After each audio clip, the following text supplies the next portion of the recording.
In this video, I rate every brawler in Brawl Stars for solo showdown. From D tier to S tier, I'm going to explain to you which brawlers are the best and worst. Let's dive in. I'm going to start with the S tier. This contains brawlers that you can push to max tier or higher in Brawl Stars with ease. This is the meta right now. You will find these brawlers is almost every game. The brawlers from the S tier that are the easiest are Shelly and Cordelius. This is because they have a perfect build for the game mode solo showdown.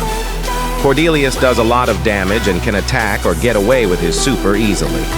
This is just what you want to have in solo showdown. A brawler that is more difficult, but I still gave a spot in the S tier, is Kit. Kit is still way too good in solo showdown.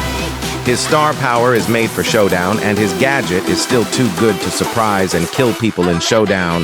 Let's move on to the A tier. The A tier contains brawlers that are still easy to push to max tier, but need a little more skill. It is not very easy to push them to max tier or higher compared to the S tier. What makes this tier a difference to the S tier is that with these brawlers you really have to play on the right map. Examples are Jackie and Doug. On a map like Rock Wall Brawl, it is much harder to push them high than if you pushed them on their best map Feast or Famine. Also, for example, Piper, you have to play her on an open map and be good with her if you want to push her max tier or higher. Let's get to the B tier, but first, just click that subscribe button onto those 8K subs. In the B tier, I have put brawlers that are not easy to push to max tier or higher. You have to be really good with these brawlers if you want to succeed. You also have to take into mind what map you are playing on, and these brawlers have a lot of counters due to the meta that is being played at the moment. But it is definitely possible to push these brawlers high.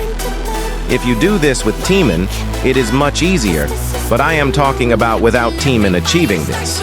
I will take Colt as an example. Colt is a brawler that does a lot of damage.